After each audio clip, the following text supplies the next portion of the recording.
As you can probably tell from the title of this video, I have some issues with Republic City from the Legend of Korra series. I will now proceed to go into them in detail. Number 1, the aesthetic. Wait, hear me out. I know this may seem really petty and nitpicky at first, but I do actually have a point here. That being that Republic City is, unquestionably, inspired by New York in the 1920s. I mean, it's all there, down to the giant statue of Aang in the bay, mirroring the Statue of Liberty, and freaking Central Park, though it bears a different name. Now, ask yourself, how does this make sense? Really, sit down and ask yourself, how does a place like this come to be naturally within the world of Avatar? It feels disjointed, out of place, because the culture it's based on isn't one of the ones already present in the inspiration for the world of Avatar, which are, as we all know, East and Southeast Asian and Inuit. If they absolutely had to have Republic City be a thing, which they did not, but I'll get to that later, they should have built it out of a place of what would a melting pot of the cultures of this world produce. Starting elsewhere made the final product feel inorganic, at least to me. Number 2, the founders. The two founders of Republic City are listed as Avatar Aang and Fire Lord Zuko. Notice anything off with that statement? Yeah, neither of them are Earth Kingdom citizens. One was 14 when the war ended, the other was 16, and also the leader of the Fire Nation. The aggressors in this situation. The Earth Kingdom basically had their land stolen and repurposed by the Fire Nation. I know this is actually an issue in the show proper, but it's not nearly enough of one.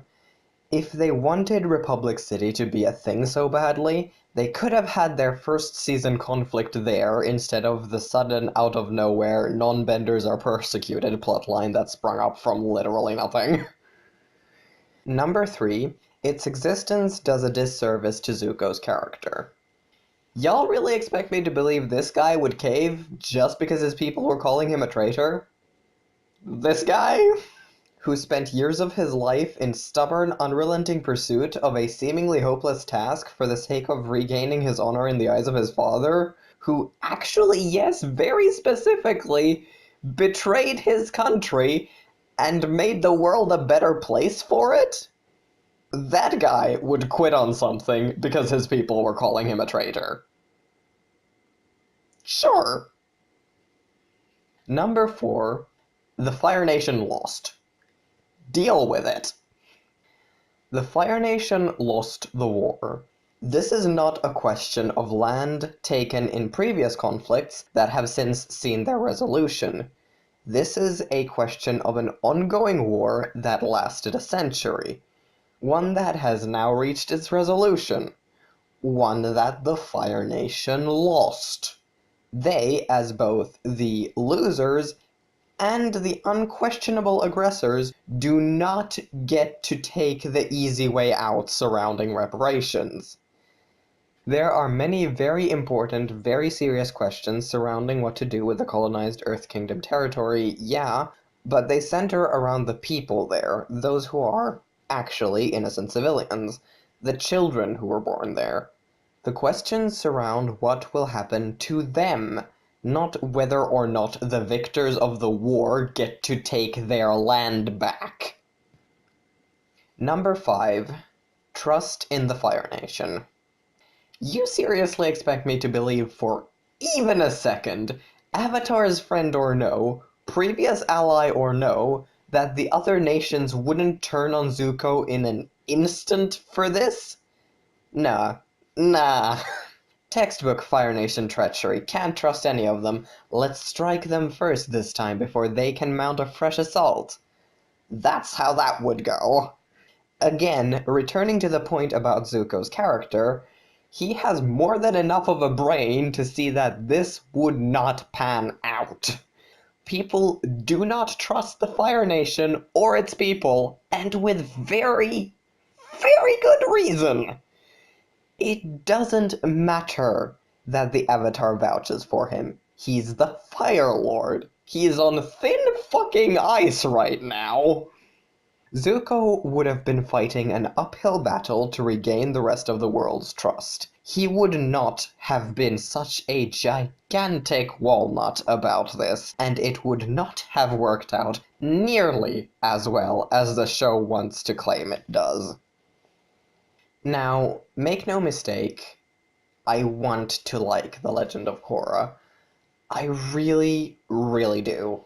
I want to like the stories, I want to like the characters, I want to like what they did with expanding the world and pushing it towards its future.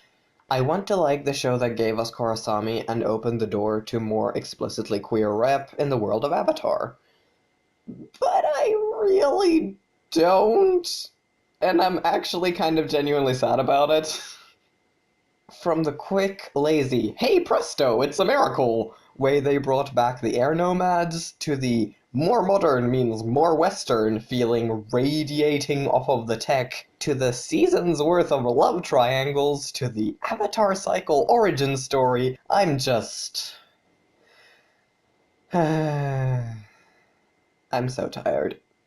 If you love The Legend of Korra, or even if you just like it, more power to you. You have one more thing in the world which gives you joy. That, in this context, is nothing but good. I just needed to air this very specific grievance I have with the show. And, some of my other grievances might have snuck in there. Sorry about that. I have very strong feelings about this show, all of which stem from my absolute adoration of the original series. So, guess that does it for me this time around. See you later.